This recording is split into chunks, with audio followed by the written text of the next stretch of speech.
Sejam muito bem-vindos ao podcast Bora Falar de Futuro, um podcast que fala sobre o futuro das coisas.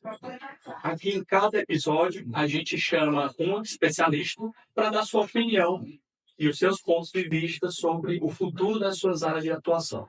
Eu sou o Mário Lima e convido você a seguir, compartilhar e acompanhar a gente nas principais plataformas de reprodução de podcast, como o Spotify e o próprio YouTube, e siga a gente nas nossas redes sociais, principalmente no LinkedIn e no Instagram, para saber das novidades do que a gente vai trazer aqui semanalmente. Esse podcast é uma realização da Megli Consulting, a empresa de consultoria que ajuda os seus clientes a alcançar os seus futuros desejados por meio de estratégia, projetos, processos e produtos. E hoje estamos aqui com a consultora de comportamento estratégico Josi Josino para falar sobre o tema Empresas do Futuro. O lucro está nas mentes e nas relações. É uma honra estar aqui. Estou muito feliz de poder tratar desse assunto que é pouco conhecido dos empresários, dos empreendedores, mas que vai fazer diferença no futuro. É uma coisa que vinha acontecendo bastante aqui nos episódios anteriores, eu trouxe muito cargo de tecnologia, né? IA e tudo. E o que eu tenho percebido é que a grande mudança, a grande revolução, ela inicia nas pessoas. Então, por isso que eu trouxe você aqui para a gente falar um pouco sobre mente, sobre pessoas e relacionamentos estratégicos. E aí fala um pouco para os nossos ouvintes o que é que te endossa a falar sobre comportamento, sobre relacionamento, sobre o que você trabalha na sua consultoria. Exato. Na verdade, tudo partiu dos próprios clientes. Eu sou fisioterapeuta de formação e dentro dos atendimentos eu via muitos empresários. E aí, ouvindo os empresários, as dores de cada uma dessas pessoas, afinal de contas, as empresas são feitas de pessoas. E aí eu fui buscar conhecimentos que trabalhavam as dores antes das dores. Me deparei com toda essa metodologia que eu vou trazer hoje. Ah, muito bom. Acho. Guardem aí que o episódio de hoje está prometendo muito. Né? E eu gosto de iniciar sempre trazendo alguns estudos, pelo menos 3 pontuações, para que a gente possa começar a falar sobre o assunto. Né? E eu achei alguns itens interessantes. Uma pesquisa da Robert Half, ela trouxe que 44% dos líderes e 48% de liderados, eles admitiram ter enfrentado problema de produtividade nos últimos 12 meses. Isso em uma pesquisa que eles realizaram. A Organização Mundial da Saúde, ela fala que cerca de 12 bilhões de dias de trabalho são anualmente perdidos devido à depressão e à ansiedade, né? Resultando numa perda anual de aproximadamente $1 trilhão. É muita coisa. É muita coisa. E o último ponto aqui é que a International Journal of Academic Research, ela analisou a relação entre as interações interpessoais no ambiente de trabalho e o desempenho organizacional. E o que mostrou foi super surpreendente, né? Que o estudo conclui que práticas eficazes de relacionamento interpessoal, elas são cruciais para o sucesso da produtividade e da carreira nas organizações. Eu te pergunto, o que é que está por trás desses problemas que afetam as mentes e essas relações? Primeira coisa, as pessoas não se conhecem. Eu costumo dizer que quando você tem consciência de quem você é, você sabe quando algo sai de prumo, está desorganizado. Se você nunca teve consciência de quem você é, nem a sua profissão, nem o que você faz, você vai conseguir fazer bem. Porque você não sabe as suas habilidades e as suas inabilidades. Então, entender a mente por trás desse corpo vai levar produtividade maior, mais qualidade de vida. Eu gostar do que eu faço, tudo que eu gosto do que eu faço melhor. Eu faço com mais tranquilidade. Isso leva a resultados de aumento de produtividade, aumento de lucro para as empresas, aumento de tranquilidade dessa família que está por trás desse trabalhador. Então, tudo evolui. É excelente. A gente vê as organizações se esforçando para ajustar os seus processos, ajustar seus produtos, fazer pesquisa de mercado. Acreditam muitas vezes que a ineficiência maior da empresa vem por falta de tecnologia, ou por excesso de tecnologia, ou por excesso de investimentos em locais desnecessários, quando o principal, que são as pessoas, elas não são inicialmente avaliadas. Se as pessoas estão com os cargos corretos, se os comportamentos daqueles profissionais que ocupam cargos de gestão ou cargos de execução estão adequadamente estruturados dentro das suas organizações. E aí, no seu dia a dia, você consegue observar isso, porque eu estou falando do achismo, né? Pela minha a experiência dentro das organizações. Acontece isso mesmo? Acontece demais. Na verdade, é o que mais acontece. Justamente por isso. Se eu não me entendo, eu não vou entender o outro. E aí os grandes conflitos acontecem. Não só conflito de interpessoal, mas também de processos. Os processos acontecem, os gargalos, porque, por exemplo, um líder não entende que o processo, a forma de uma pessoa se conduzir, é mais lenta do que a outra. E ele coloca essa pessoa num posicionamento que precisaria de velocidade, de agilidade. Aí começa uma cadeia de desorganização, que as pessoas não veem. Elas vão olhar o processo em si, mas não entendem que o que está causando uma barreira ali é a mente, é a emoção por trás do processo. Isso não é visto, isso é invisível. Mas é isso que eu quero trazer. Entendi. E como é que a gente poderia fazer, como as organizações poderiam fazer para trazer isso a ser mais visível? Para que elas, primeiro, a gente atingir o estado de consciência, Sim. que é como eu estou hoje, e como elas podem fazer para melhorarem de fato. E uma outra pergunta é se os investimentos nisso são tão altos para corrigir esses problemas, são tão altos quanto investimento em máquinas, investimento em tecnologia. Hoje, com a legislação de saúde mental, já começa a ter uma visibilidade maior, mas ainda é muito pequeno.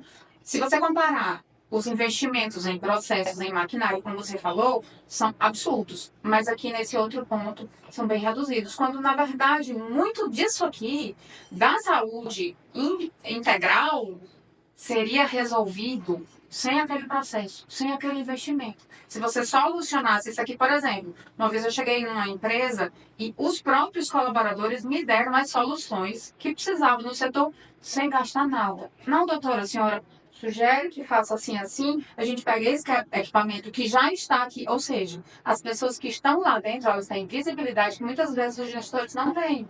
Então, esses invisíveis que a habilidade que a pessoa tem, ela é pouco utilizada, ela é subutilizada, quando na verdade poderia ter soluções absurdas nesse processo, que é visto só os equipamentos. Então, o gestor olhar mais para esse invisível conscientemente, sem esperar que a legislação te obrigue, é outro ponto importante que eu vejo, eles ficam esperando, alguns gestores ficam esperando a legislação obrigá-los a fazer e não observam o dinheiro na mesa que eles estão deixando por não observarem esses pontos. Então, todos esses processos, quando são observados, colocados na mesa, eles valem muito mais de lucratividade para essas empresas, mas que por desconhecimento, e é por isso que a gente está aqui hoje para trazer essas evoluções, por desconhecimento, por não entender essa balança, eles colocam o investimento maior no lugar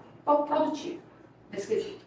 Então, investir nas pessoas, na verdade, é muito mais vantajoso do que apenas em maquinário.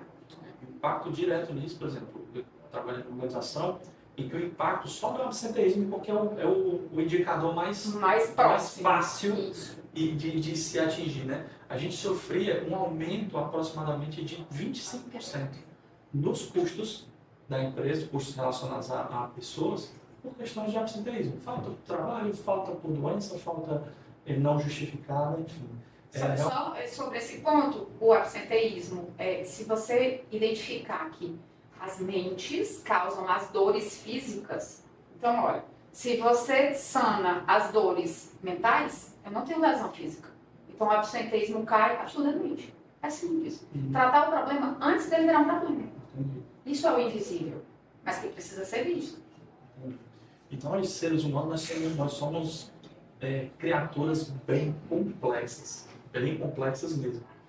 E existe uma diferença. Primeiro, como eu lidar comigo mesmo, com as minhas complexidades, com as minhas profundidades, e como eu lidar, apesar ou além disso, na relação com outras pessoas, com outros seres que são complexos também. Como é qual é essa diferença dentro da rotina das pessoas? Primeiro, olhar para dentro é dor. Dói, olhar, admitir que você faz, lá no íntimo, o que você faz quando ninguém está vendo. Você já pensou nisso? É isso que você precisa olhar, porque é isso que vai fazer você evoluir e se desbloquear. Muitas vezes a gente sente, por exemplo, eu estou diante de uma pessoa e eu penso que deveria falar algo e não falo. E eu guardo para mim. Nesse guardar para mim, eu deixo de ver um comportamento ruim meu. Se eu falasse na interação com o outro, eu enxergo os meus gaps. Eu enxergo as habilidades e enxergo as minhas inabilidades e as minhas dores. Porque o outro é um reflexo do que eu tenho internamente. Não sei se você já viu uma ferramenta do coach que você pede para o indivíduo relacionar alguns aspectos de outra pessoa, sejam bons ou ruins. E aí no final a gente mostra, isso aqui é o que você tem dentro de você, mas você não enxerga. Então, um simples exercício de, quando você está interagindo com o outro, ali você está se vendo no outro. Só que dói olhar para dentro. Mas é aí onde está a chave. Se a gente olha para dentro, a gente consegue resolver essas dores. Resolvendo essas dores, eu consigo enxergar melhor o outro. Porque lembra que a sujeira vai sair? Eu tiro as dores, eu passo a ver o outro de uma melhor forma. Então, as interações são muito mais positivas. Então, se a gente traz isso para um ambiente de trabalho, o ambiente corporativo fica muito mais produtivo, fica muito mais leve. E se a gente traz para uma família, por exemplo, se eu tenho um problema no casamento, eu vou trabalhar ruim. Se eu tenho um trabalho ruim, pesado, eu vou chegar descontando no meu marido. Então, um ambiente interfere no outro. Isso tudo é relacionamento. Intrapessoal e interpessoal. Mas um reflete no outro. Então, eu preciso primeiro olhar para dentro, me entender as minhas dores, as minhas habilidades, os meus pontos positivos. Uma coisa interessante, a maioria dos meus clientes tem facilidade de falar das deficiências, dos problemas que eles têm, mas tem dificuldade de se elogiar, de ver os pontos positivos em si mesmo. É muito interessante. Mas é a maioria dos clientes, tanto no ambiente corporativo quanto no pessoal. É natural do ser humano, principalmente nessa sociedade que a gente tem de comparações com a internet, de vida perfeita da internet, você enxerga muito mais a sua diferença daquele mundo imaginário para a minha realidade hoje. E você só consegue enxergar os buracos. Mas a vida não são só buracos. Você tem as suas habilidades, suas perfeições dentro do seu imperfeito. E a gente precisa olhar para isso também. É impressionante como a gente não posso falar de mim, mas a gente observa na sociedade também, é que a gente quer sempre cumprir um script. Sim. Né? E sempre fica tentando se estruturar ou se avaliar em cima desse script, desse padrão.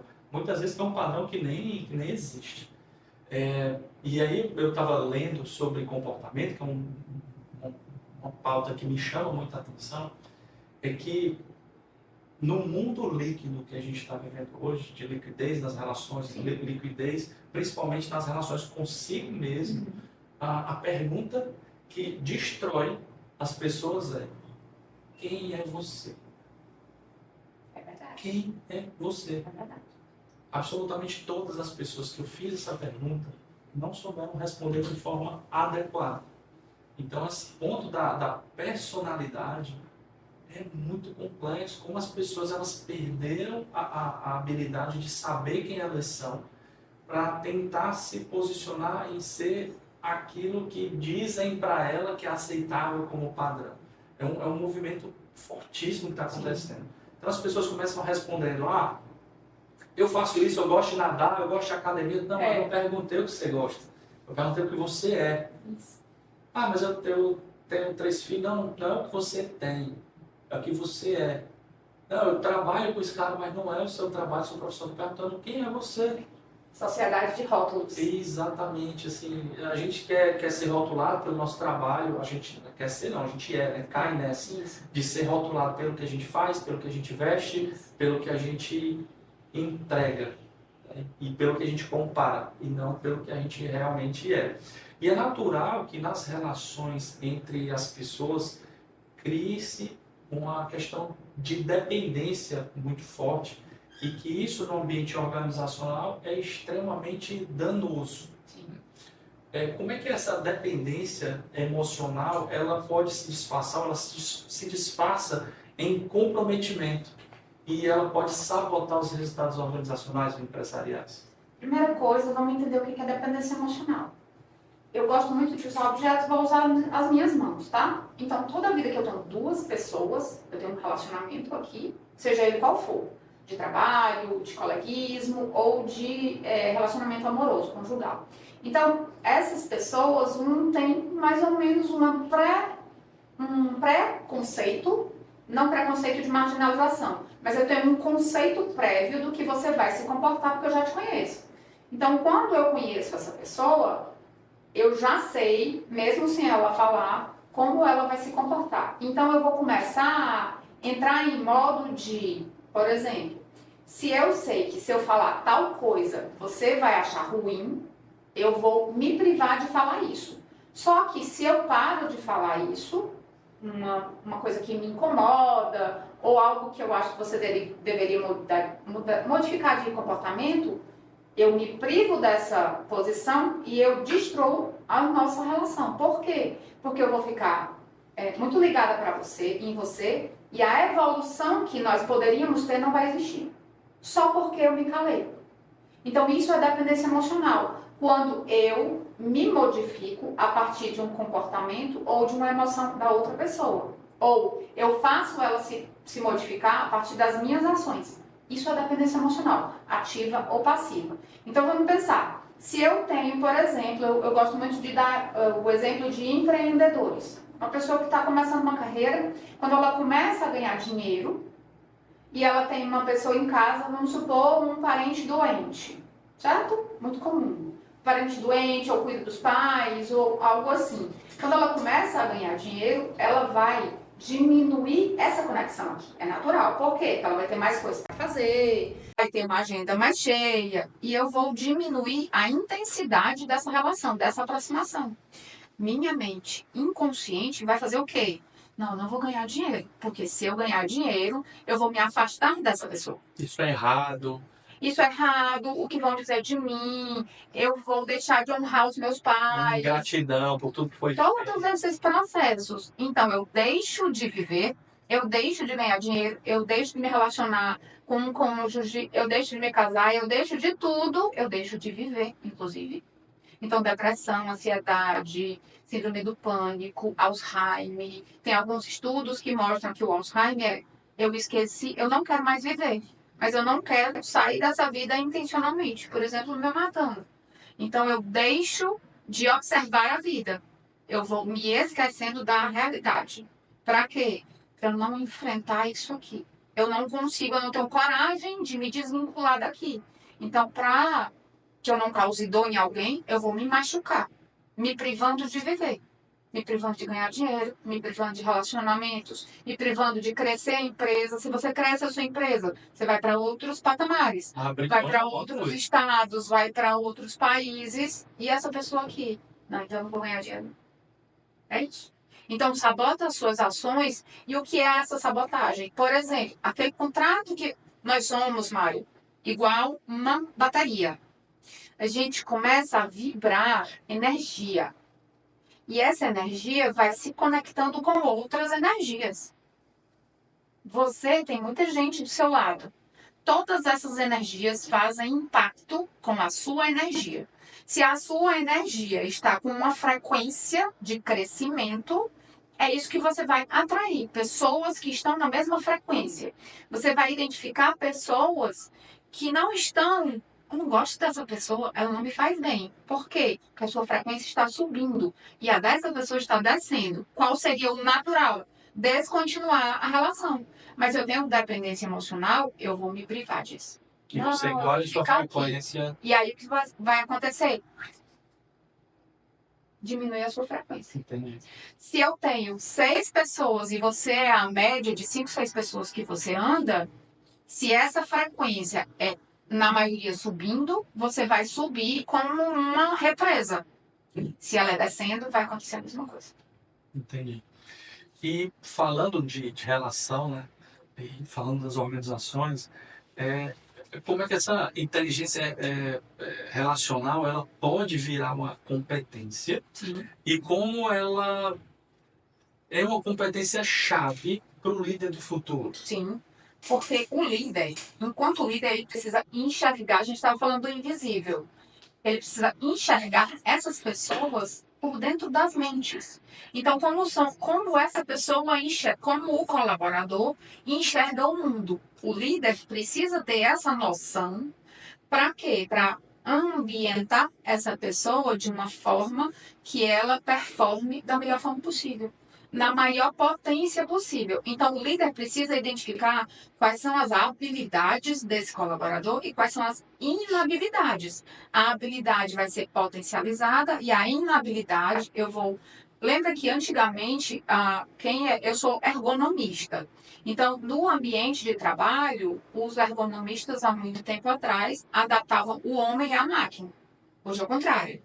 O mundo é adaptado para a pessoa. Então, é isso. O líder precisa entender as inabilidades que estão presentes no time e fazer com que o ambiente seja bom para todos do time. E aí é onde entra essa metodologia de entender cada comportamento. Fica muito mais assertivo. Se eu sei que essa pessoa é muito boa em comunicação e ela, por ser muito comunicativa, vai tender a conversar muito com as pessoas. Mas se o setor precisa de silêncio e de foco, ela vai desorganizar o time. Então, o gestor precisa identificar cada habilidade e cada comportamento específico para adaptar todo o time, de forma que todo mundo performe bem e não sinta os impactos das suas inabilidades, porque a inabilidade não vai mudar.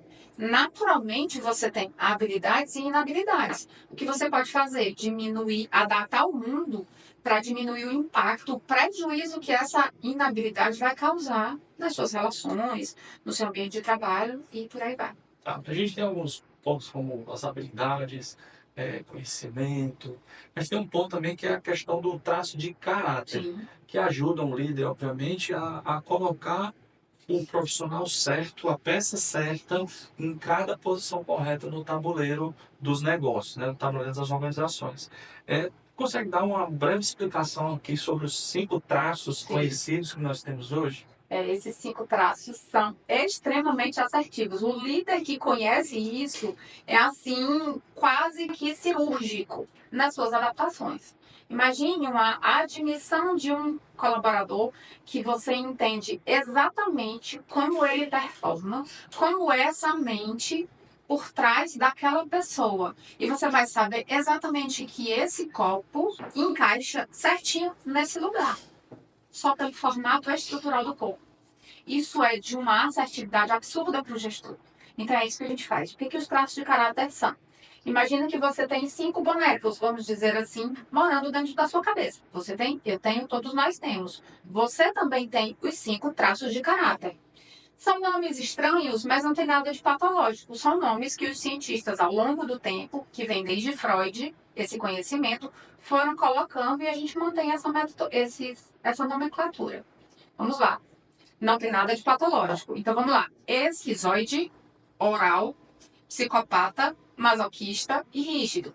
São os 5 traços de caráter. O que é isso? São partes da sua personalidade, da sua mente, que moram dentro de você. Você pode ter em maior ou menor intensidade cada um deles. Como é que foi formado? Da gestação até mais ou menos 5 anos de vida, todos nós passamos por fases de desenvolvimento, de coordenação motora, de desenvolvimento do sistema neurológico mesmo, biológico, e também as experiências de vida, de como a minha mente inconsciente e subconsciente, enquanto criança, interpretou o mundo que estava acontecendo ao redor dessa pessoa, dessa pessoinha. Então, isso gera marcadores emocionais negativos. que a gente vai chamar de dores existenciais. Cada dor dessa vai trazer uma habilidade protetora. Então, imagina que algo me machucou. O que a minha mente vai fazer? Nós somos programados para nos proteger. Então, a minha mente vai desenvolver uma forma de proteção. Essa proteção é uma habilidade. Quanto mais você usa uma habilidade, menos aquela dor você vai sentir. A dor vai gerar uma inabilidade. E a habilidade desenvolvida vai nos proteger contra coisas do mundo ao redor que tragam aquela dor existencial de novo. A sensação é a mesma. A mente não sabe do que é real e do que é imaginário. O que ela foi gravada lá na infância, sua mente continua marcada daquele jeito. Então, se o teu ambiente te expõe àquela dor que você sentiu lá na infância, você vai se sentir do mesmo jeito. E você vai se comportar de uma forma negativa do mesmo jeito, deixando de usar a sua habilidade. Então, vamos lá. O que são os traços de caráter? Cada um desses perfis tem um comportamento específico. O esquizoide, ele tem formatos de corpos específicos. Por isso que a gente olha a estrutura física mesmo, porque essa mente ela tem um marcador. Lembra que eu falei que o corpo é um espelho da mente? É um espelho, inclusive, na estrutura. Essa mente desenvolve um corpo para potencializar o que ela precisa. O corpo humano é muito maravilhoso. Então, no esquizoide, que é o primeiro traço de caráter formado, eu tenho uma dor existencial da rejeição, que ele é formado na época da gestação. Quando essa sensação é percebida por essa criança, ele para de se movimentar no corpo, e aqui a gente não tem tempo para explicar a fundo esse processo, mas ele desenvolve uma habilidade. O mundo está me rejeitando. O que eu vou fazer? Vou parar de interagir com o mundo e vou me voltar para a minha mente, que na minha mente eu posso tudo. A minha mente não me rejeita, então ele desenvolve a habilidade de criatividade, de imaginação. Tudo é na mente. Segunda característica, os orais. Os orais, quem tem muito desse traço, tem formatos de corpos mais arredondados, mais rechonchudinhos, como era o Jô Soares, por exemplo, é um grande exemplo de comunicador. Então, tem a habilidade de comunicação e tem uma habilidade. Por que foi desenvolvida a habilidade de comunicação? Porque a dor existencial desse traço é o abandono. Em que sentido? A pessoa está aqui do meu lado, mas ele não me dá atenção. Ele não faz o que eu queria. Por não me fazer o que eu queria, eu preciso desenvolver uma habilidade de me conectar, de interagir com essa pessoa para ele entender o que eu quero e fazer o que eu quero.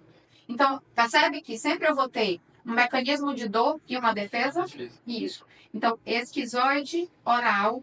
Terceiro traço são os psicopatas. De novo, não é patológico. Não é da patologia, tá? Aqui é só um nome. Como isso aqui é caneca, isso aqui é microfone, tem um traço para psicopata, certo? São pessoas com formatos triangulares. Lembra o Faustão? Uhum. Ele é muito maior em cima do que embaixo, pernas finas. Então, essas pessoas são líderes, são articuladores, são negociadores natos. Por quê? A grande dor dele é de ser manipulado. Então, imagina uma balança. Toda vida que eu estou numa balança, eu preciso me impor nessa balança para que ela seja do jeito que eu quero. E eles são muito justos, naturalmente. Mas se o ambiente me faz me sentir manipulado, eu vou intencionalmente ser mais autoritário. Por quê? Porque eu preciso dominar aquele lugar para que eu perceba que seja justo para mim. Tá? Então a dor é a manipulação para mim. Só que a noção de justiça, se essa pessoa está equilibrada, com conceitos de certo e de errado, que aí, fora dos traços de caráter, a gente tem as percepções de, por exemplo, ética, né? Se eu fui criado num lar de destruição, de violência, de agressividade, o meu senso de justiça é deturpado. Entendi. Mas vamos pensar no mundo ideal aqui, dos traços especificamente. Ele tem um senso de justiça muito bom, Entendi. Natural. É como se fosse uma gangorra. Eu ganho e você também ganha. Então é justo para nós dois, dadas as proporções de cada uma das relações, certo? Então essa pessoa ela vai ser articuladora, ela vai ser líder natural para que ela faça essa balança ser justa. Porque se ela não intencionalmente liderar, corre o risco da outra pessoa não ser justa. Então ela lidera para manter as coisas equilibradas. Certo? Quarta característica são os masoquistas. Traço de caráter masoquista. São pessoas quadradas, retinhas, e a mente dela é de caixinhas, do mesmo jeito. Processuais, metódicos, tudo tem que ter script, tudo tem que ter roteiro para eles se sentirem seguros. Formato do corpo, retinho. Rosto quadrado, sem cintura, bumbum para dentro, formas retas. Essa pessoa, ela é processual por quê? Porque na infância, quando ela foi na época do desfraude, ela não tinha a percepção do esfíncter. Então, quando ela era criticada por não fazer as necessidades no lugar certo, ela era criticada. Só que ela não sabia, a sensibilidade não estava formada. Então, o que ela fez? Ela desenvolveu uma habilidade de ser analítico, olhar todos os processos. Deixa eu pensar. A última vez, é uma criança, então a última vez que eu fiz cocô, a mente de uma criança. Eu senti um odor ruim. Opa, toda vida que eu senti mau cheiro, talvez seja isso. Da última vez eu senti dor na barriga. Opa, talvez toda vida que eu senti dor, seja isso acontecendo. Então eu desenvolvo a habilidade de análise, de processo, de médica. Por quê? Criando um processo, eu tenho certeza de que eu não vou errar.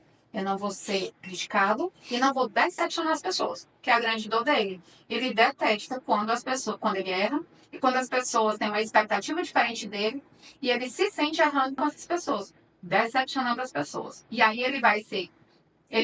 Lembra da dependência emocional que a gente estava falando? Essa pessoa tem muita tendência à dependência emocional. Praticamente ela não faz nada se o outro não estiver bem. Se alguém validar o que ela está fazendo. Ela não faz. Ela engole todas essas dores, fica mais explosivo, mais irritado, explode geralmente por qualquer coisa, depois se culpa e vira um círculo vicioso.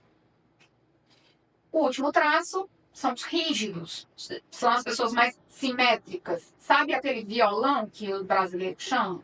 Isso vai para homens e para mulheres. Os 5 traços valem para homens e para mulheres. Então, as pessoas mais sinuosas, inclusive com o rosto mais delicado, as mulheres parecem que estão maquiadas, com cílios longos. Essas pessoas são ágeis, são muito dinâmicas, fazem muita coisa ao mesmo tempo. Qual é a grande dor de ser trocado ou excluído? Ou se sentir perdendo alguma coisa. Então, por exemplo, se eu tenho um liderado e 2 liderados. Eu disse que um era para fazer tal coisa e o outro era para fazer tal coisa. Eles ficam competindo entre si. Por quê? Porque, principalmente quando eu tenho duas pessoas com muito desse traço, eles vão querer sempre chamar mais a atenção do líder. Para quê? Para garantir que ele ganhe aquela posição. Mesmo ele sendo um colaborador contratado, mas isso é natural. É subconsciente. Está lá na sua forma natural de conduzir. Só que quando o líder intencionalmente sabe disso, ele vai usar isso a favor da empresa. Eu vou dar uma competitividade para essas pessoas e a produtividade aumenta. Então, entende que isso, intencionalmente, você pode usar todas essas habilidades que todo mundo tem, em maior ou menor proporção, intencionalmente para melhorar o seu fluxo de produção, o seu fluxo de... A carreira é a que você quer? Inclusive, as carreiras, elas podem ser direcionadas pelos traços de caráter. Por exemplo, uma pessoa comunicativa, dificilmente ela vai se dar bem na área financeira, que precisa de foco, de concentração, quando o objetivo dela é se comunicar. Geralmente, as carreiras financeiras é você em um computador. Não vai funcionar. No detalhe, todo dia. Não vai funcionar. Rotina. Exatamente. Então, se você é muito... do mundo da lua. Aquele primeiro traço, o esquizoide, são pessoas que são voltadas para a cabeça, são pessoas do marketing, são pessoas criativas, que fazem os criativos das redes sociais, são pessoas que têm ideias muito diferentes. Eu digo que eles criam a roda quadrada, porque eles imaginam coisas assim absurdas. Imagina essa pessoa bloqueada e tenta fazer só um processo, o que está no script, não vai funcionar. Por isso que a gente tem tanto burnout, porque despersonaliza essa pessoa. Ela deixa de se enxergar naquele lugar. Então, esse é o grande lance de você conhecer os seus traços de caráter e, enquanto o líder, conhecer os seus, porque você vai entender a sua forma de liderar. Ele enquanto líder. Ele enquanto líder e ele enquanto os liderados. Então, Um líder que tem alto traço rígido, ele vai ter uma tendência de executar junto com o time. Se ele tem baixo nível de rigidez, de traço rígido, ele vai mandar o time fazer, mas ele vai fazer outras coisas, certo? Entendi. Então, cada líder vai entender a forma de condução de si mesmo, diante dos liderados. E também entender como é o comportamento de cada liderado. Tem colaborador que vai ser mais veloz, mas ele é pouco Não vai nos detalhes. específico, exatamente. Pouco detalhista. exatamente. Muito ágil, pouco detalhista. Isso, exatamente. Então, como é que a gente faz? Como é que a gente usa isso com assertividade? Eu preciso entender a demanda do setor, eu preciso entender quais são as atividades que essas pessoas fazem, quais são as habilidades que são necessárias para executar aquela tarefa, e aí sim eu vejo os traços de caráter que são mais assertivos. Se você está construindo um setor, colaboradores novos, fazendo admissão, isso fica mais fácil, porque você já vai intencionalmente direcionar essa pessoa para o lugar certo. Mas se você já tem um time, você pode ajustar o ambiente para que todos do time performem bem, de acordo com quem individualmente são. Perfeito. E obviamente, hoje a gente vive no mundo de várias possibilidades de mudança Sim. de forma. Sim. Né? Eu, por exemplo, estou ali entrando no grau de obesidade já. Uhum. E pelo que você está trazendo aqui para a gente, é que você já faz uma leitura perfeita da minha estrutura. Sim. E se eu emagrecer? Mesma coisa. Mas não vai mudar a forma? Não muda. Porque a forma que a gente enxerga o corpo não é pelo peso. Inclusive, os 3 traços de caráter que têm mais tendência a engordar por motivos diferentes. E aí, você que está acima do peso já fica ligado, ó. Spoilers extras aqui que não estava na pauta, mas eu gosto de trazer informações diversas para as pessoas. Os 3 traços de caráter que têm mais facilidade de engordar por motivos diferentes são o oral, o masoquista e o rígido. O oral vai engordar toda a vida. Lembra que ele tem dificuldade com o abandono? Então, em separações, ou quando a pessoa está do seu lado, mas não te enxerga. Um líder que não percebe o colaborador, e o colaborador tem muito desse traço. Aí eu faço tanto e o chefe não me vê. Ele pode engordar por isso. Falta de comunicação, de linguagem, de alinhamento. O traço de caráter masoquista, ele vai engordar quando ele se sente sobrecarregado. Então, ele leva o peso de todo mundo junto. Como se fosse, imagina a fundação de uma casa e uma fundação de um prédio. A fundação do prédio precisa ser maior, mais robusta. Então, o corpo precisa ser mais robusto para aguentar o peso emocional que ele sente. É o síndrome de Atlas, né? Isso. Carregar o mundo nas costas. Exatamente. E o rígido vai engordar quando precisa se esconder. Então, eu tinha uma cliente que ela tinha aumentado de peso porque sofreu abusos frequentes na infância e na empresa que ela trabalhava antes. Quando ela foi para a segunda empresa, ela aumentou muito o peso com medo de sofrer os mesmos assédios. Então, ela queria se esconder e se isolar. Ela parou de se expor porque ela tinha a veia de comunicação, tinha muita oralidade, podia se comunicar, a empresa queria que ela fizesse palestras, mas para não se expor e correr o risco de sofrer abusos de novo, ela se escondia atrás do peso e também ela se impedia de fazer as palestras que a empresa queria. Olha a sabotagem. Todo o processo de mudança, ele parte da consciência, né? Isso. Eu acredito que você está trazendo aqui para os nossos ouvintes uma possibilidade desse primeiro passo, né? Por trás das mudanças e para as próprias organizações. Isso é muito bom. Só concluindo a pergunta que você me fez. O que a gente enxerga? A gente enxerga a estrutura. Então, a gente lê o formato da cabeça, formato dos olhos, formato da boca, do tronco, do quadril e das pernas. Cada área dessa tem presença ou ausência de todos os 5 traços. E nós quantificamos numericamente quantos por cento você tem em cada um, soma-se e tem um gráfico. Então, se a pessoa ganhou, por exemplo, eu perdi 50 quilos, mas eu tenho os mesmos traços. Os traços não modificam. O que muda? A sua percepção de mundo. Cada traço vai enxergar o mundo de um jeito diferente. Mas a estrutura física é a mesma. Se você não tem cintura, você vai aumentar peso, mas você vai continuar sem cintura. Entendi. Se você perde o peso e você nunca teve cintura, é do mesmo jeito. Vai manter aquela estrutura. Sem cintura. Se você não tem bumbum, é do mesmo jeito. Entendeu? Mas e se eu colocar um siliconezinho? Aí, a primeira coisa que a gente pergunta na análise, você já fez cirurgia plástica? Entendi. Já colocou aparelho dentário? Fez Já usou? chectomia, tirou o bochecho, fez Exatamente. preenchimento. Preenchimento, até a coloração do lábio é analisada. Entendi. Lábios que não tem, uma dica, lábios que não tem cor e fininhos são preditivos de quem tem alto traço de caráter esquizoide, que são aqueles da imaginação. Sim. O corpo é como se não tivesse energia, então nem cor, eu não preciso de cor no lábio, porque eu não preciso chamar atenção. A energia não tá Eu na não boca, preciso na de cabeça. lábio, eu não preciso nem comer, eu preciso de mente. Criar, entendi. E assim, a gente está conversando aqui sobre traços que a gente funciona meio que como peças de um grande tabuleiro, né? Como eu já falei anteriormente. E como é que a gente pode usar, como é que a gente potencializa, considerando que cada um tem um traço, cada funcionário, cada colaborador, o próprio empresário, líder, gestor, enfim, ele tem traços mais marcantes desses quatro que você trouxe, desses cinco que você trouxe aqui. Como é que a gente potencializa cada um deles e o que é que a gente tem que evitar para que essa pessoa não se perca dentro do ambiente de trabalho? Tudo isso para maximizar a produtividade. A gente está falando aqui de lucro. Sim. Lucro por meio das pessoas, que é o grande tema Isso. aqui do nosso papo de hoje. Como é que a gente potencializa e o que é que a gente tem que evitar para que essa pessoa não se perca? Primeira coisa é ter consciência de quem você é. Então, o caminho natural é você fazer sua análise corporal, que é individual e exclusiva. Então, só você tem essa proporção de traços que você tem. Quando você tem esse gráfico na mão, você vai entender quais são as suas potencialidades. E a gente vai transformar potencialidades em potências, né? Sim. Em força, em lucro, em produtividade, em energia. É muito mais fácil você potencializar e evoluir o que você já tem natural do que você desenvolver uma coisa que você não conhece. Então vamos lá.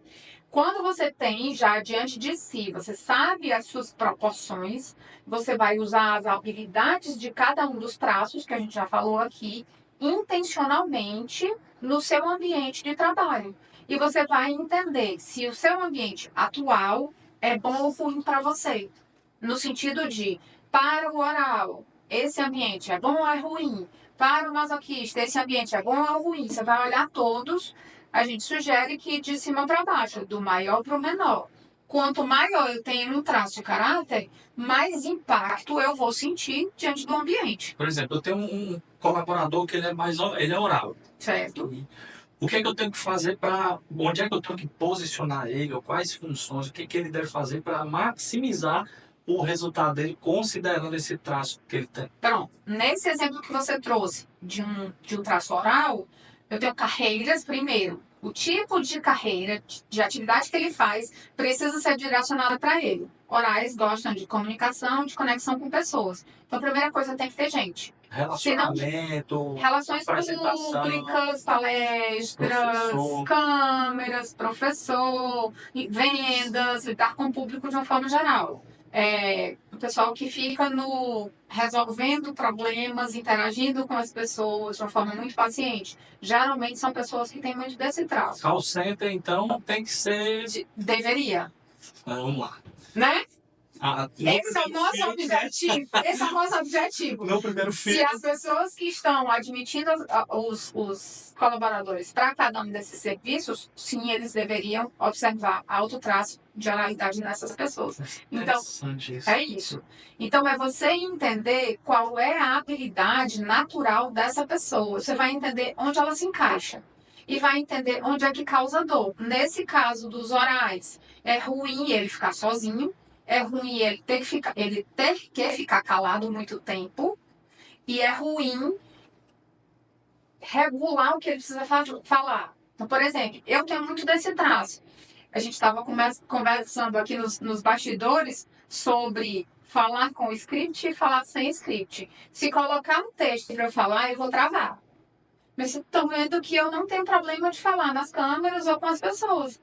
Mas o texto me trava. Por quê? Porque o meu traço oral precisa de espontaneidade. Então, onde eu estou restrita, só pode falar o que está ali, vai bloquear. E essa pessoa vai, inclusive, engordar mais. Vai ficar travada, vai ter problema de cervicobraquialgia, vai ter bruxismo, porque tem gente tapando a boca dela. Então, o corpo reflete também isso, não só a mente. ela vai baixar a produtividade porque ela não consegue se comunicar do jeito que você quer. Entendi. É muito específico, Muito legal. sabe? E o esquizoide, por exemplo, o que mata o esquizoide? Ter que se expor. Porque lembra que ele foge para o mundo da cabeça. Então ele é praticamente o oposto do oral. Inclusive, ó, até na forma de se conduzir. Se você for chegar perto de uma pessoa que tem alto traço esquizoide, não toca nele, porque ele não gosta muito de contato. O oral você precisa tocar na pessoa. Você precisa interagir fisicamente com ela. Ela vai se sentir bem e ela vai se abrir mais. Então o esquizoide, ele é isolado. Ele foge para o mundo da mente. Como você vai se conectar com essa pessoa? Por ideias, pela mente dele. Então, são pessoas que gostam, por exemplo, de carros. Ontem eu estava falando com. A gente estava numa reunião dentro de um centro de automóveis. Então, lá eu estava mostrando qual é o tipo de carro que cada classe de caráter gosta. Nossa, que É massa. tão específico. É. Tem que fazer uma publicação sobre isso, é super interessante, viu? Vai sair. Então, nesse exemplo dos carros, o esquizoide vai gostar de carros ousados, velocidade, vai fazer drift, vai fazer videogame. Eu tenho. Fazer grau na moto. Eu tenho. Nossa, senhor! Mas é isso. Se você não consegue fazer um drift, ontem eu estava falando sobre você fingir, a Amy fala de você fingir até se tornar, né? Daí a gente estava diante de Porsches, de BMWs, eu digo, não consigo ter uma BMW ainda, mas a minha mente esquizoide, eu tenho 8% de esquizoidia, mas essa porcentagem eu já uso para visualizar o que eu quero executar lá na frente. Quem faz isso? Os meus 8% de esquizoide. De que forma eu consigo me conduzir para fazer isso aqui? Isso é o esquizoide que faz. Ele cria imagens. Então, uma pessoa com muita esquizoidia, ele cria muitas imagens dentro da cabeça. A dificuldade dele é executar, que ele não executa, ele só pensa. Porque lembra que ele não tem energia no corpo. E aí, você que é empreendedor e tem alto traço de caráter esquizoide, você vai precisar de alguém que execute. A sugestão é, procurem pessoas masoquistas e rígidas, com alto traço de masoquismo e alto traço de rigidez, que são executores, são processuais, são planejadores e executores. Você pensa e eles fazem. Excelente. E essas relações mal geridas, né? Eles, na sua opinião, são freios de produtividade? São. Por que eu pergunto isso? Porque é natural que nós temos dentro das organizações diversas pessoas de comportamentos, traços e habilidades diferentes. Né? E que você está chamando a atenção aqui de forma muito habilidosa e que a gente precisa, de fato, prestar atenção nesses traços se a gente quer de fato maximizar o nosso potencial de produtividade. Então, se a gente não gerenciar corretamente essas relações e esses traços, o resultado catastrófico. Sim. Então, qual é a sua dica aqui para o empreendedor, para o gestor que está aqui nos acompanhando, como ele maximiza a produtividade dele? Primeira coisa, consciência. Você precisa entender quais são os traços que estão dentro do seu time e os seus próprios.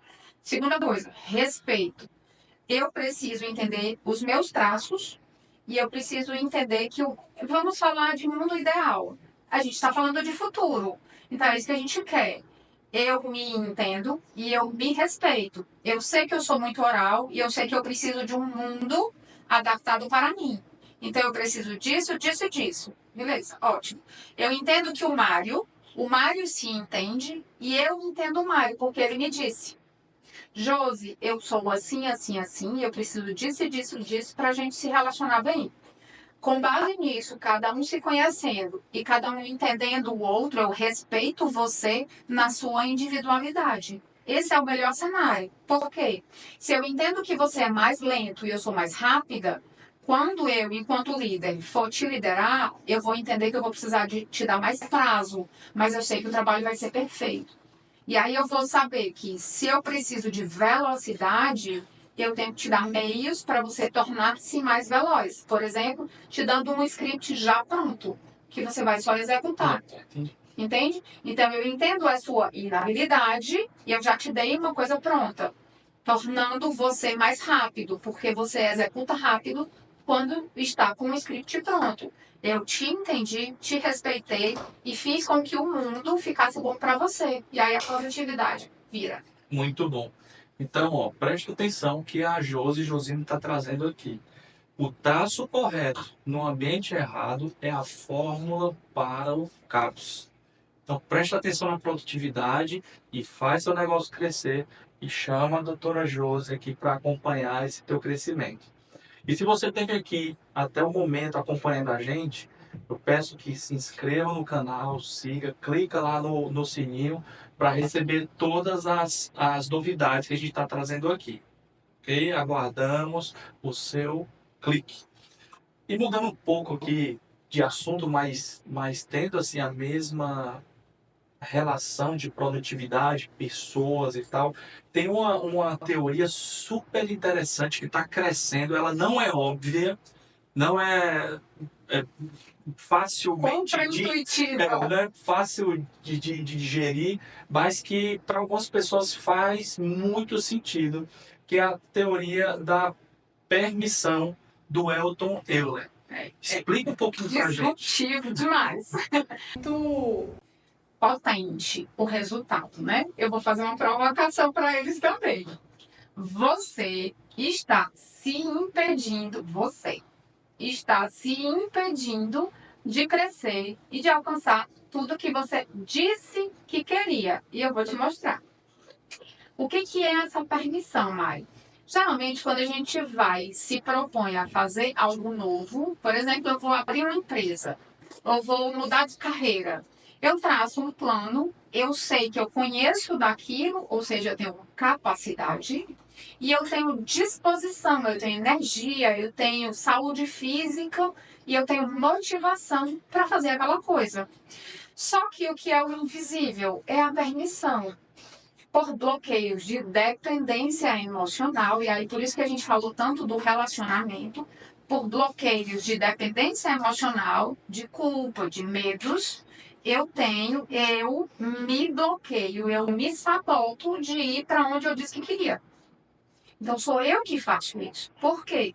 Lembra que a gente falou no começo de eu tenho o exemplo que a gente deu, eu tenho uma pessoa em casa doente. Se eu crescer muito a empresa, eu vou para outros patamares e eu vou me afastar dessa pessoa.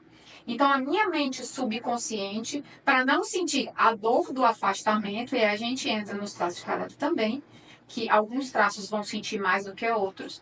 Quando eu tenho a dor do afastamento, a minha mente me impede de fazer aquele processo.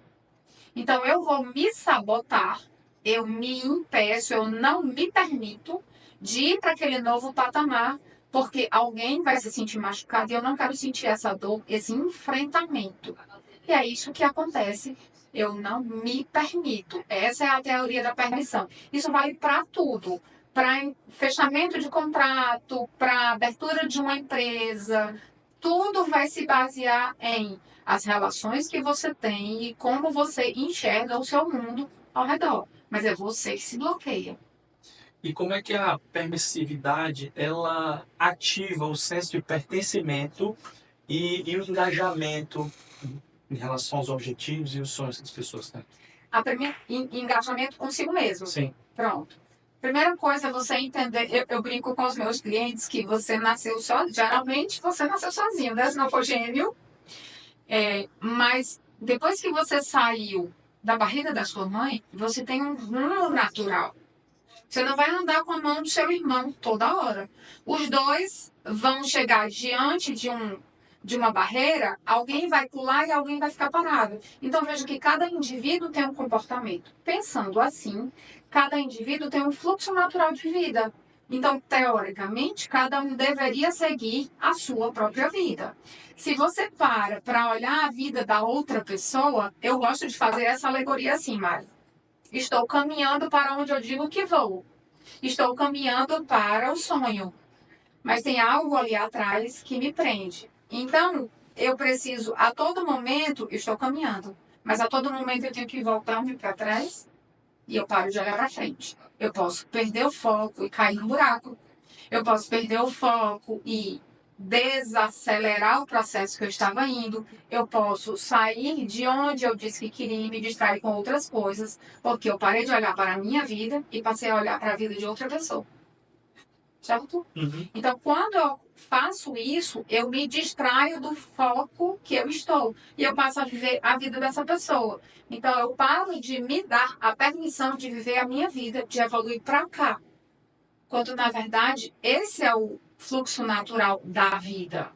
Nós somos indivíduos individuais, né? É prolixo dizer isso, mas é isso. Só que a maioria das pessoas, principalmente na sociedade brasileira, ela é muito de segurar as pessoas nas asas, principalmente filhos. Os pais têm dificuldade de liberar esses filhos para viverem as suas próprias vidas. Então ficam pessoas inseguras, que não conseguem evoluir no casamento, tem problemas de conflito com os cônjuges, justamente porque estão olhando para trás. Então eles não evoluem nas empresas, no trabalho em si, um colaborador que tem problema de relações em casa, ele não gera produtividade, porque o vínculo dele está lá atrás. Então, tudo vai ficar impedido de acontecer. Você se impede desse processo. Então, tudo bloqueia. Quando você passa a viver a sua vida e exclusivamente... Ah, Rose, isso é egoísmo. Não, é saúde. E a gente está falando aqui do futuro da saúde dessas pessoas. Nós. Não só dessas pessoas, mas nós estamos incluídos aí. Então, se eu não vivo, não olho para a minha vida, eu vou ficar doente. Eu vou parar de viver por um motivo ou outro. Ou eu vou parar de viver a vida que eu queria. Eu não vou poder reclamar, porque sou eu que estou conduzindo. Não tem uma pessoa me fazer, José, é culpa de alguém. Não, é culpa sua, porque permitiu que o outro fizesse com você. Entendi. Tudo é a gente que faz.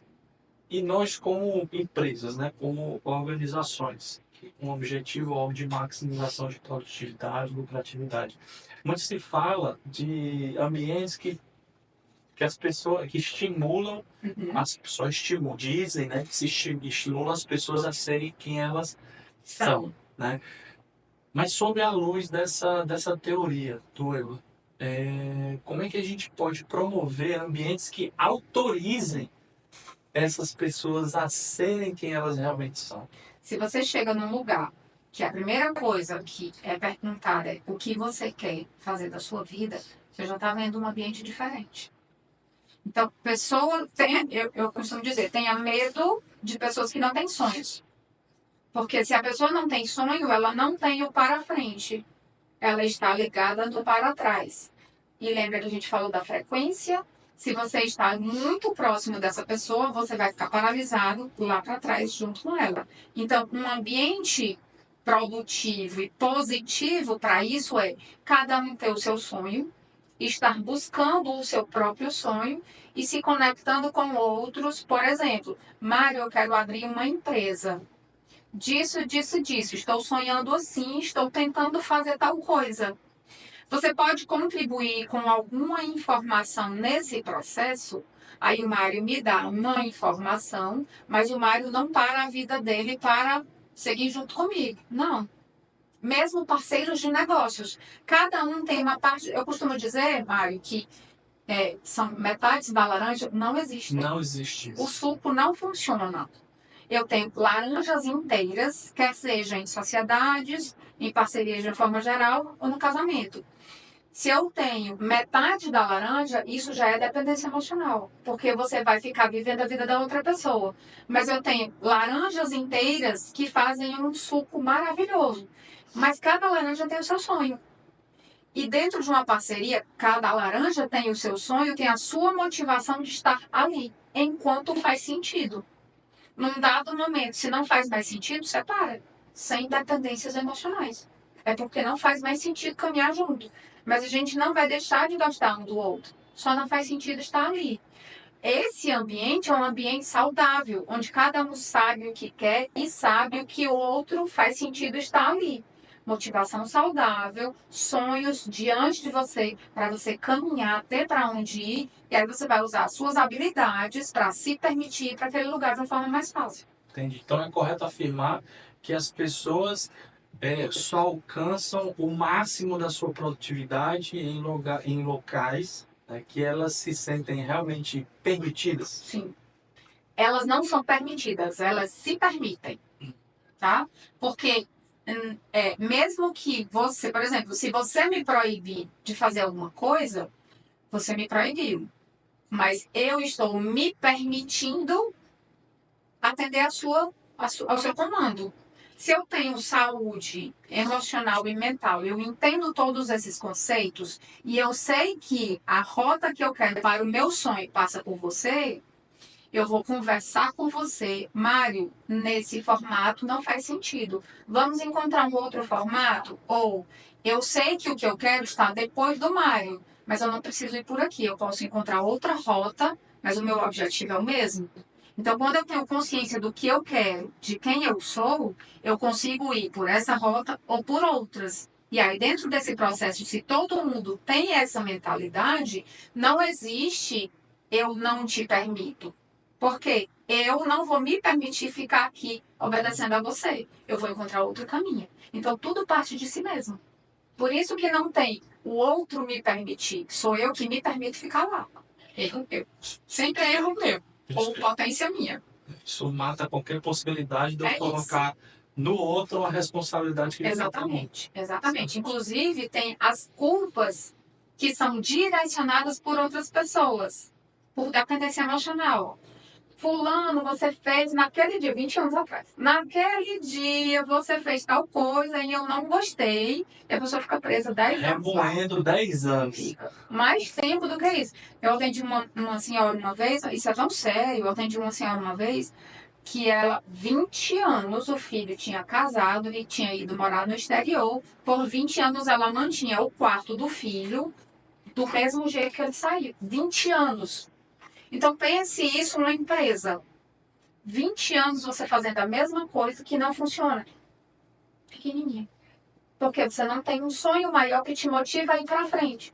Ou você se permite obedecer a todo mundo que está ao seu redor. Todo mundo evolui, mas você não. Por quê? Você está tentando agradar a todas as pessoas e você não faz o seu. Olhar para si. E depois fica colocando mas o fulano fez isso, o cicrano fez aquilo, fulano de tal fez, não me permite. Não, foi você que permitiu que os outros fizessem com você. É simples. Muito bom. E como cada perfil desse, ele se relaciona com autonomia, com autoridade e segurança? Sim, cada perfil tem uma forma de se comportar. Então, o esquizoide, ele é mais introspectivo. Então, ele tende a não ir confrontar as pessoas, porque ele não gosta de incomodar. Mas quando essa pessoa tem maturidade, aí vamos falar de maturidade. Na mesma teoria da permissão, tem uma escada de maturidade. Essa maturidade, naturalmente, deveria ser com a idade acontecendo pelas fases de vida. Eu tenho a infância, eu tenho a adolescência, fase da escola, e a maturidade vai evoluindo até a vida adulta. Só que na prática não é isso que acontece. A gente tem idoso de 80 anos com mentalidade de criança. Mas o que a escada da maturidade fala? A gente começa com a necessidade de afeto, depois passa para a necessidade de reconhecimento, geralmente ali na etapa da escola, onde eu preciso da aprovação do professor, da aprovação dos coleguinhas para fazer uma tribo. Depois, quando eu começo a ganhar dinheiro, eu preciso de recursos. Então, eu sou pautada pelo resultado. Seja status, conexão, acesso, dinheiro, né? Bens e tal, resultado. Depois, eu passo para o propósito. O que me motiva a trabalhar? O que me motiva a viver? A fazer isso ou não? E depois, legado. É quando eu estou no final da minha vida, já trabalhei tudo, já fiz tudo que eu queria, já viajei, já criei família. O que eu vou deixar para as próximas gerações quando eu me for? Então, essa é a escada natural. Então, a maturidade de cada um dos traços de caráter também passa por isso. Um esquizoide com uma pessoa madura emocionalmente, que tem alto traço de esquizoidia, ela vai entender: eu não sou bom em executar, mas eu sou bom em pensar. Então, eu vou me conectar com pessoas que façam isso. E aí eu vou ajustando esses processos. Mas se eu não tenho maturidade, eu vou ficar me escondendo das pessoas. Então, ela fica dentro do computador a vida toda. ela não evolui, ganha sempre a mesma quantidade de dinheiro ou ganha muito pouco, aquém da potência da mente que ela tem. Então, isso passa por eu não tenho boas relações com as pessoas, eu não tenho um trabalho que eu gostaria de fazer, eu tenho uma vida bloqueada por falta de conhecimento e de maturidade. Então, são duas coisas importantes. Você se conhecer e você desenvolver. Aí, desenvolvimento mesmo de vida, de experiências, de conexão com as outras pessoas. A gente brinca que uma faca mola a outra. Então, uma pessoa desenvolve a outra se, por exemplo, eu tenho a tendência de reclamar. Eu não vou me desenvolver, porque eu vou ficar olhando para o problema. Mas se eu tenho o foco no resultado, eu vou buscar soluções, ou seja, eu vou me fazer crescer, me desenvolver para eu superar aquele problema, em vez de ficar reclamando. Então, isso é maturidade. Como é que a maturidade acontece? Nas relações. Entendi. Quanto mais eu me relaciono e eu tenho essa consciência que o foco é para onde eu quero ir, eu vou desenvolvendo todos esses processos. E aí, cada traço de caráter na sua habilidade vai amadurecendo naquele ponto. Quanto mais consciente eu estou do processo e das habilidades, melhor esse processo acontece. E mais rápido, mais eficiente. Se esse nível de consciência estivesse claro na cabeça das pessoas, eu acredito que uma das principais causas de insolvência de organizações, de empresas, Sim. de startups principalmente, seria resolvido, que é a relação entre os sócios, porque o que eu vejo, né, as pessoas elas tendem a fugir dos conflitos. Sim. Por essa questão de fuga de conflito, ela tende a trazer pessoas iguais a ela para perto. Só que no mundo dos negócios, você não cresce, você só desenvolve um tipo de habilidade e potencialidade. E as startups que crescem mais rápido, as empresas que eu vejo, que eu acompanho, inclusive nas consultorias, que elas dão super certo, são pessoas que querem estar com pessoas diferentes por perto. Então, elas dizem simplesmente o seguinte: se é para eu ter o mesmo tipo de decisão, o mesmo tipo de direcionamento, eu não preciso ter mais outras pessoas, basta eu. E, e organizações diversas, de fato, ela tem uma performance muito melhor do que outras. Tem várias startups que eu faço mentoria que é evidente como o perfil do corpo de sócios, quanto mais diverso, mais dinâmico o crescimento das organizações. E aí, você falou um pouco anteriormente sobre o reflexo dessa desalinhamento entre os perfis, os traços, na própria saúde física, saúde mental e física, consequentemente. Como é que os gestores eles podem, tendo esse nível de consciência que a gente está trazendo aqui para os nossos ouvintes, diminuir essas lesões físicas, diminuir burnout, diminuir depressão, ansiedade, com as pessoas tomando por base tudo que a gente conversou até aqui, permissão, sobre traços, perfis, como é que o gestor, o líder, ele pode ajudar a diminuir esses problemas de saúde física e mental nas organizações. Antes de falar sobre isso, eu quero só pontuar a questão da sociedade que você trouxe, das startups. Por que a startup starta tão rápido? Né? Ela evolui tão rápido. A gente vê muito unicórnio exatamente por isso. Os sócios, geralmente, eles têm traços de caráter diferentes. E é isso que a gente sugere, porque o exemplo que você trouxe. Se eu tenho duas pessoas que têm a mesma habilidade, elas vão ter a mesma inabilidade. E dentro de uma sociedade, eu vou precisar de alguns pontos que precisariam uma pessoa ali. Então, quanto mais diversa essa sociedade for, mais completa ela será, porque eu vou ter pessoas com as habilidades diferentes que formam um todo. Todo mundo tem todas as potências e aquele grupo fica muito mais fortalecido.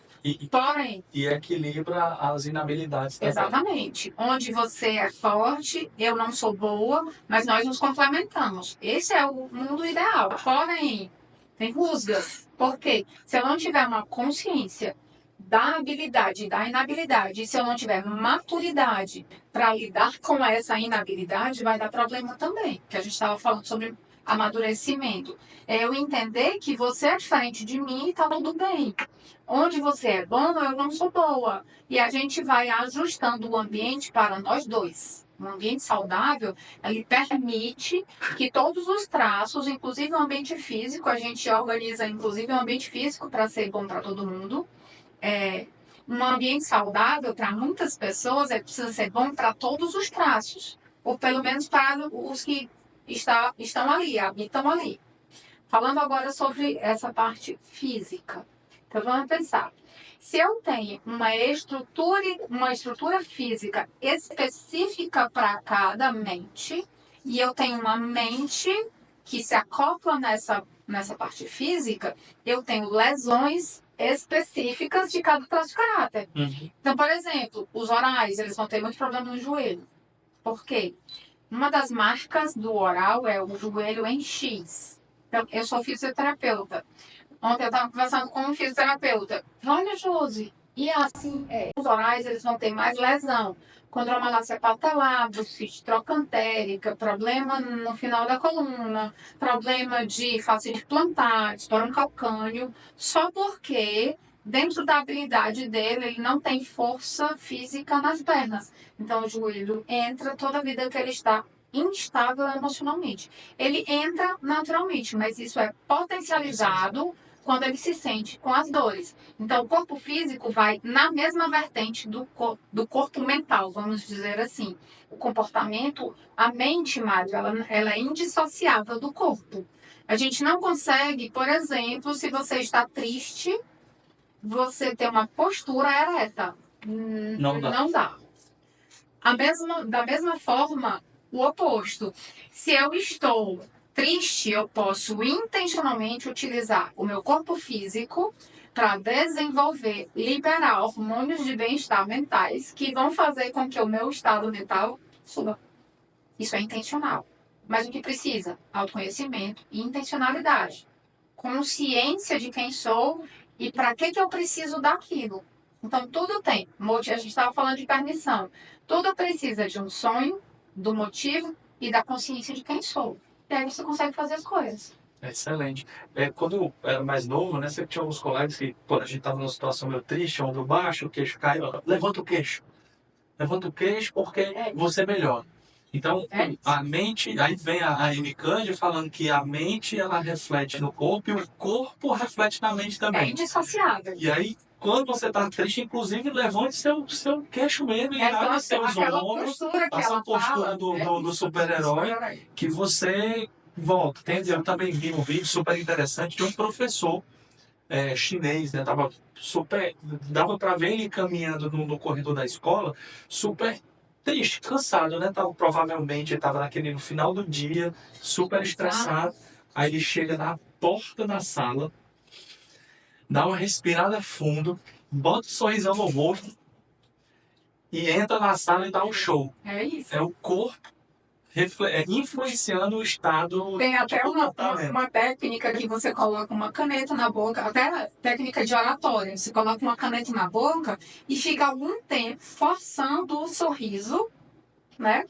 Para isso, para liberar os hormônios positivos do bem-estar, endorfina, serotonina, para que você mentalmente seja invadido por hormônios positivos e isso vai modificar a sua postura natural física naquele momento. É muito interessante. Então, quando você alinha isso com a consciência e a intencionalidade, para que eu estou fazendo isso? O que é que eu preciso fazer para pegar essa caneca? Eu preciso desenvolver o movimento do meu braço. E depois, o que eu vou fazer? Vou pegar essa caneca e vou colocar para ali. Para quê? Para desocupar esse espaço para tal coisa. Então, tudo tem um motivo. Se eu não tenho uma motivação muito forte, os meus problemas que estão aqui, que eu tenho medo de enfrentar, vão me paralisar. Por isso que a gente fala, precisa de um sonho, esse sonho precisa ser forte o suficiente e você utilizar intencionalmente as suas habilidades. E assim, quando eu estava lendo essa teoria, eu já tinha enfrentado algumas situações em que eu entrei na reunião, estava dominando o assunto, mas de certa forma fui intimidado por alguma situação, por um acontecimento fora da reunião e fui completamente massacrado porque eu deixei o meu estado de espírito ou minha tristeza, né? Abalar e cegar minhas potencialidades, minhas habilidades. E a partir desse momento eu comecei a fazer o quê? A partir desse momento eu olhei e, rapaz, eu vou fazer o teste. Vou respirar fundo, vou tentar me enxergar e forçar com que meu corpo se estruture para enfrentar essa situação, né? Fiz a postura do herói, respirei fundo, acreditei e, assim, a postura ela não me fez ficar mais inteligente, mas é impressionante como ela potencializou o resgate de todo o repertório. Tranquilidade, porque ela desbloqueou. Toda vez que a gente fica ansioso, Mário, é como a gente chama de sequestro emocional. O que é isso? A minha mente racional fica bloqueada de enxergar. Eu costumo dar um exemplo de você está no olho do furacão. Você consegue ver fora? Não. Mas quem está fora enxerga. Quando você se acalma, o furacão diminui a velocidade do vento. E aí você consegue enxergar o fora. É isso. Quando você respirou, sua mente começou a limpar. Ela voltou à racionalidade. E aí a memória que você já tinha aquele conteúdo voltou. É isso. O conteúdo estava lá, ele não deixou de existir. Mas o sequestro emocional, a emoção, faz uma barreira e você não consegue enxergar nada aí. Quem tem muito disso repetidamente, e aí a gente vai voltar a falar dos traços de caráter, masoquistas e rígidos, eles são muito estado de alerta. Então, eles têm mais tendência a fazer esse sequestro emocional quando estão sob pressão, por exemplo, por perfeição. Eles buscam muito o perfeccionismo. Então, quando eles têm frequentemente essa tensão, isso volta para o físico também. Não só a mente fica bloqueada, ele deixa de produzir tanto quanto ele poderia, mas isso repercute no corpo. Então, por exemplo, bruxismo, eu fico com raiva acumulada, Concentra com tudo. tensão. Exatamente. Tem gente que tem problemas no ouvido, problemas na coluna, repercute em todos os lugares por conta disso. Essa tendência natural nós temos de ansiedade, mas isso repetido é que lesiona.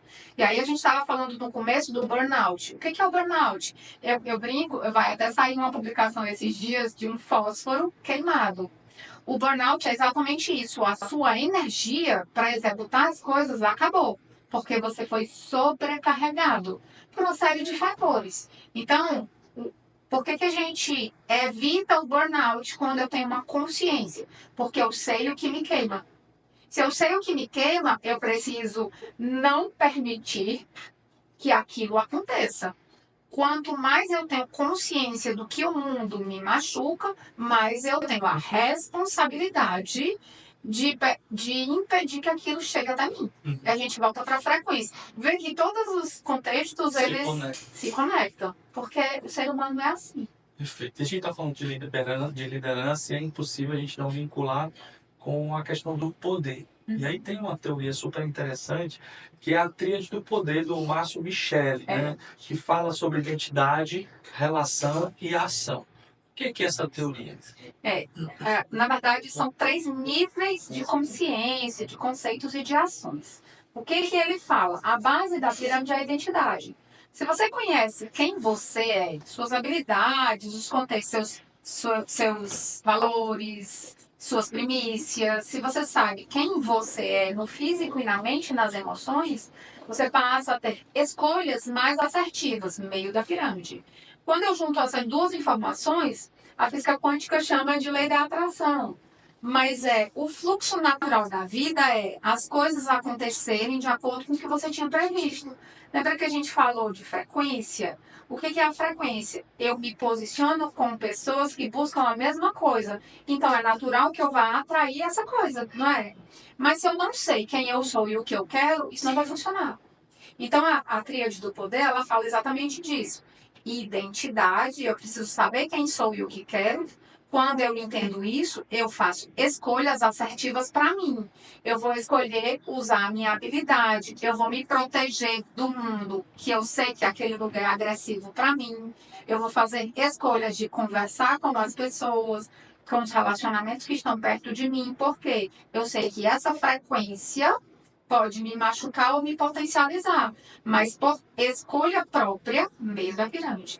Eu escolho o meu sonho e o meu posicionamento com base no que eu sou e no que eu quero. E aí eu vou para o fluxo natural da vida. Eu começo a atrair coisas, atrair situações, atrair oportunidades, porque eu estou pronta para aquele lugar. É o fluxo natural. Isso que é a pirâmide. Excelente. Quando esses 3 pilares eles estão alinhados, Ai, é perfeitamente alinhados, o que maravilhoso. acontece? Produtividade, riquezas, bens materiais, prosperidade em todos os pilares da vida, processos, crescimento, abundância, riqueza, todas as formas de potencialização. Eu enxergo ali que o talento dele fica livre para ser plenamente Na verdade, nós executado, somos plenos. Só que por relacionamentos, a gente se bloqueia dessa plenitude. É isso. Mas o ser humano, naturalmente, Deus fala, né? Na Bíblia tem. Você foi criado para ter vida em abundância. Por que você não tem? Porque você não está fazendo o que é natural seu. Você está pensando na vida da outra pessoa, está se impedindo por necessidade de aprovação, o que o outro vai falar, o que a mídia diz, o que o Instagram diz que é o correto, dancinha do Instagram. Será que isso é bom para mim? Deixa eu ver o meu comportamento. Não, isso aqui não é legal para mim. Isso é agressivo para mim. Mas muitas vezes eu me machuco para crescer na internet. E aí o fluxo não vem. E eu fico com raiva. e Não se tá frustra, funcionando. não vem na velocidade, Exatamente. fica querendo repetir a mesma trilha das outras pessoas, enquanto que Exatamente. cresce realmente a sua individualidade. Todo mundo tem potencialidades para crescer. Vira potência quando tem consciência e ação intencional. Não se permitir, o máximo que ele também fala da blindagem da mente. O que é isso? Imagina um muro protetor. Eu brinco que um carteiro vai trazer uma informação. Se você diz que eu sou grosseira, isso bate no meu muro, essa informação chega no meu muro, deixa eu olhar essa cartinha. Isso que faz sentido para mim? Não, não faz. A minha identidade diz que eu não sou grosseira. Então eu vou devolver para o carteiro. Não faz sentido para mim. Eu vou me machucar? Não. Lembra que eu falei que sou eu que me impeço? Uhum. Eu não me impeço. Eu sei quem eu sou, então eu vou me proteger contra essas más influências. É intencional. Então eu não vou me permitir me machucar pela opinião das outras pessoas. Eu pego a cartinha, faz sentido? Eu fui grosseira naquele momento? Opa, preciso repensar meu comportamento. Faz sentido para mim, então eu permito que isso passe. Aí deixa de ser sobre o outro, passa a ser sobre a minha escolha. Entendi. E como é que a gente consegue promover um ambiente de alto desempenho sem exaustão? Parece uma coisa dicotômica, né? Isso. É porque uma coisa é o cansaço e o físico, isso é assim, isso é Natural. inevitável e Isso. natural. Outra coisa é a exaustão, que é a ausência do recurso, da energia para executar as coisas. Eu já cheguei a trabalhar em serviços pesadíssimos, assim, por mais de uma semana, trabalhando assim 18 horas, 20 horas, para entregar grandes projetos e me senti muito cansado. Mas aí eu dormia ali 5 horas, 4 horas, no outro dia eu já estava com a saúde, com cansaço físico, sabe? Mas eu, em nenhum momento eu me senti exausto, ou seja, aquela coisa que eu não consigo mais executar. Como é que a gente consegue promover ambientes dessa forma, de alto desempenho, que a gente sabe que ambiente de alto desempenho não é ambiente comum, não é ambiente para todo mundo, realmente é pisando no acelerador ali do máximo, mas sem exaurir o recurso. Como é que a gente pode, dentro das teorias que a gente viu até aqui, promover esse tipo de ambiente? Primeira coisa é entender o que é cansaço e o que é exaustão. O cansaço é físico. Mas a mente, se a gente conseguisse separar, a mente ia continuar. Mas o corpo não aguenta mais. Nesse momento é o exemplo que você falou. Eu vou descansar por X horas, volto e continuo de onde eu parei. Isso é ótimo. Por quê? Sua mente estava motivada. Você estava fazendo uma coisa que você gostava, queria fazer, que é o que dá potência para a mente. Mas o corpo, ele é limitado pela energia. Então, nesse caso, descansa. Mas quando a gente fala de uma exaustão mental, eu vou entender sobre o ambiente. Esse ambiente não é bom para mim. É isso que causa a exaustão. Quando eu corrijo o ambiente, ou esse ambiente é positivo para mim, e aí eu vou escolher o ambiente onde eu estou, por isso que a escolha é tão importante, eu escolho o ambiente que me potencializa. Se esse ambiente não me potencializa, é culpa minha permanecer lá. Porque no momento que eu identifico que não é bom, é para eu sair ou fazer alguma ação para corrigir aquele lugar. Então, se você tem, por exemplo, um grupo de network, uma sociedade, um clube de amigos que estão todos buscando a mesma coisa, cada um entendendo os seus processos, esse é um ambiente favorável. Então, você precisa encontrar ou desenvolver esse grupo. E aí, se você não tem nenhum perto de você, saia de onde você está e busque novos grupos. Escolhendo onde você é bom, o que você quer, que você vai, de uma forma cirúrgica, específica e intencional, buscar o lugar que vai ser bom para o que você quer. Lá naquele lugar, você vai se sentir bem, com máxima energia mental, mas de vez em quando precisa outra coisa importante. Traço de caráter rígido, geralmente, ele esquece o freio. Isso é um ponto de observação muito importante. Se você tem formato de corpo ampulheta, ombros e quadris do mesmo tamanho, com a cintura fina, você tem a tendência de não parar para respirar. E aí eu tenho uma exaustão, não pela mente, mas pelo excesso de coisas para fazer. Muitas das vezes a sua agenda está cheia de coisas que não era para você fazer. Ou você podia delegar, ou não era para você estar fazendo o mesmo, que são ações de outras pessoas. Esquece essas coisas. Seleciona as coisas que você vai fazer para você, para o seu sonho. Então, isso é um ambiente consciente, maduro e organizado, direcionado para o crescimento, onde eu posso ser quem eu sou, todo mundo está buscando o seu próprio sonho e todo mundo se apoia do que você precisa. O que é um grupo de networking? Primeira coisa que você pergunta, qual é o seu negócio? Você trabalha com o quê? De que forma eu posso contribuir com você? Isso é um ambiente saudável. Eu não vou viver a sua vida, mas eu vou contribuir com o seu crescimento. Isso é um ambiente saudável. Sem dependência emocional. A dependência causa exaustão. Excelente. Então, você que acompanhou a gente até aqui e esse conteúdo fez sentido para você, a gente pede que dá uma curtida lá no Instagram, no YouTube, no Spotify.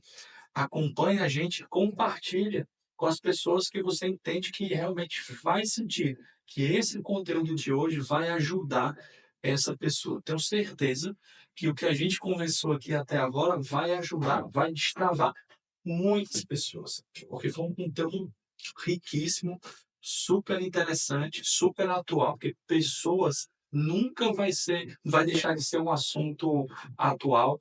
E aí, Josi, as pessoas que querem continuar esse papo contigo diretamente, como essas pessoas podem te encontrar? Quais são os teus contatos? É, como elas entram em contato contigo via Instagram, via LinkedIn? Como as pessoas conseguem te localizar? Pronto. Tem um link na minha bio do Instagram, que tem todas as minhas redes, e através desse link você consegue falar diretamente comigo no WhatsApp e nas outras redes sociais.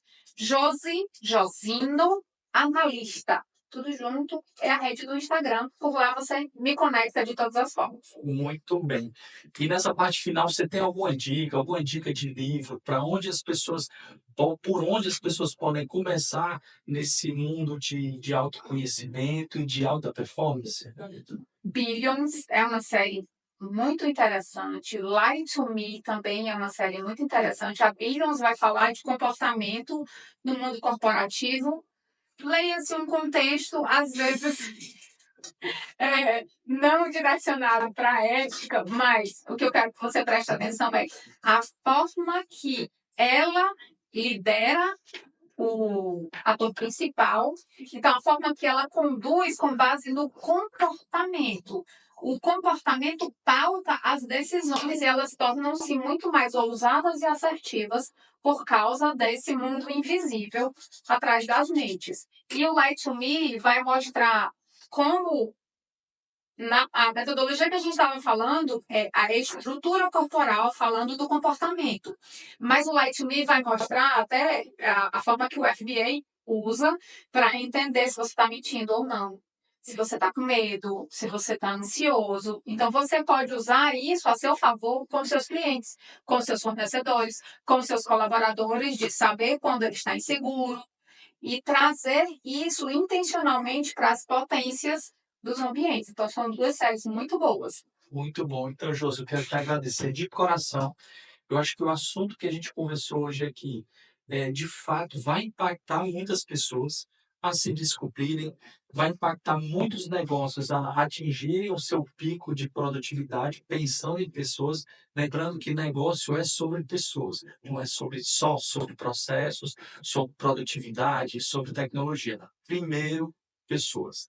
E quero estender o convite, como esse assunto não fica velho nunca, ele sempre se recicla. Eu espero que em breve nós voltemos aqui a discutir não somente esse assunto, mas as evoluções. Sim. Uma parte 2, 3, 4, 5. Com certeza. Porque a ideia é que a gente passe aqui a ajudar as pessoas a se desenvolverem, as organizações a se desenvolverem cada vez mais. Então, de novo, de coração, muitíssimo obrigado. Sempre que precisarem, podem contar comigo. Se vocês tiverem alguma pergunta, podem mandar para o Mário no Instagram, que aí eu recebo as perguntas e respondo por lá. Quem sabe vira tema para o próximo podcast. Com certeza. Ótima deixa. Então, se tiver alguma pergunta ou sugestão de tema para os próximos podcasts, tem uma lista extensa, mas uma hora vai chegar. Então, muito obrigado e não percam o próximo episódio, que está sensacional também. Até a próxima.